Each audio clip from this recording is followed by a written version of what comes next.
South Carolina's women's basketball program, for the first time ever in its history, has finished a regular season undefeated at 29-0 as they knocked off the Georgia Bulldogs on Sunday afternoon 73-63. And the main takeaway from the game was this: when needed, Aliyah Boston can still take over a basketball game. I know that there's a lot of people, maybe from other regions of the country, that look at Aliyah Boston's stat line. They say 14-10 for a stat line. It's pretty impressive. No one's going to poo-poo that. But at the same time, for someone that gets so much talk in the national media, what is it that she does that deserves that kind of recognition, that kind of cachet? Well, Aliyah Boston has proven time and time again, especially in some of these games that have wound up being a little bit closer for South Carolina, that when it really is needed, whether she's being double teamed or triple teamed, or she's actually got one-on-one opportunities, she can take the basketball and just take over a game. She scored 25 points on Sunday. She shot 69% from the floor, making 9 of her 13 shot attempts, and also racked up 11 rebounds. No one else on the team, by the way, had more than 13 points exiting this contest. And it was pretty easy to see when watching the game why Aliyah Boston ended up with this stat line. She constantly got leverage against the Bulldogs' front court, caused a ton of issues for them. And she was also smart. She knew when to press the envelope and when to lay off the gas pedal and maybe to pass the ball back outside or look for an open teammate on the weak side half of the court. And in terms of the fouls between both teams, she made a significant impact in this game as she played a pretty massive role in the Georgia forwards committing 14 fouls in this contest. Again, having to constantly fight to try to get some better positioning against the reigning National Player of the Year.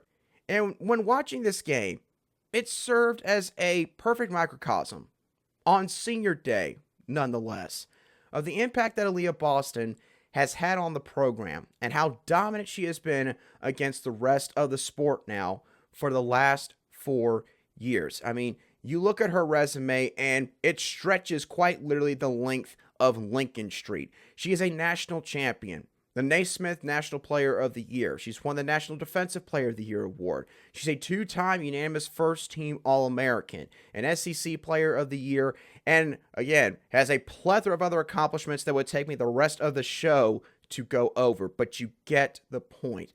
Aliyah Boston is and has been the standard in the sport of women's college basketball for several years now. And while it might not happen every game because of the way that teams try to match up with her, what all they try to do to slow her down, when it is really needed the most, she steps up for South Carolina. So that was the main takeaway from Sunday's game. But a secondary takeaway is this: no superstar can do it alone. You don't win a national championship without some help. You don't finish ranked number 1 in the country in the AP and coaches poll and only lose 1 game in your freshman season without some help. You don't make it to 2 straight Final Fours without some help.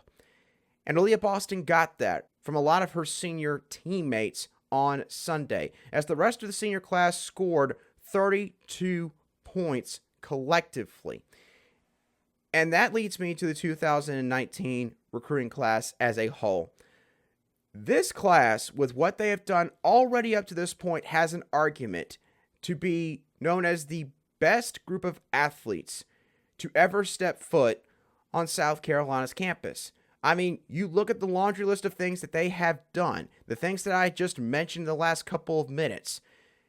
What can you say about this group? They're really and truthfully, when you look at their resume as an entire recruiting class, there's not a whole lot of holes to poke at with this group. Aliyah Boston and Zia Cook are probably going to be the number 1 and number 2 overall picks in the WNBA draft later on this spring. Bree Beal has improved so much as a player throughout her time here. She used to be known as basically just the defensive stalwart of this team, but now is someone that is a reliable option on the offensive end. She's not going to score 10 plus points every single game, but she can go down into the paint and make some tough one-on-one shots. She could sit from outside the three-point line and hit some three-point attempts more consistently. She is somebody that now opponents have to respect in that regard. You look at Letitia Ami here. I mean, one of the best athletes on the entire squad and someone that always gave it 100% on both ends of the floor. Olivia Thompson, quite literally the embodiment of, the sacrificial aspect of this program, because not everybody gets to play 30 plus minutes a game. Some of the players, unfortunately, they're sitting on the bench for the most part. And Olivia Thompson, of course, she's had to go through a lot of that in the majority of her career as a former walk-on. But when it comes to how good of a teammate she has been and how she has always tried to fulfill her role to the highest of abilities in practice and also within the games as well. This group is one that is going to go down the history books for South Carolina. I'm very glad that they managed to win on Sunday and defeat the Georgia Bulldogs, because I think that this is the kind of team that deserves to be able to go undefeated. They would be only the 10th team in women's college basketball history to do so. They'd be only the 4th program in women's college basketball history to be able to pull off that feat. And I think that they can do so. I will admit this, I do think that they are in desperate need of a bit of a break. So after the SEC women's basketball tournament takes place later this week, I think that the week of rest leading into Selection Sunday is going to be pivotal for this group.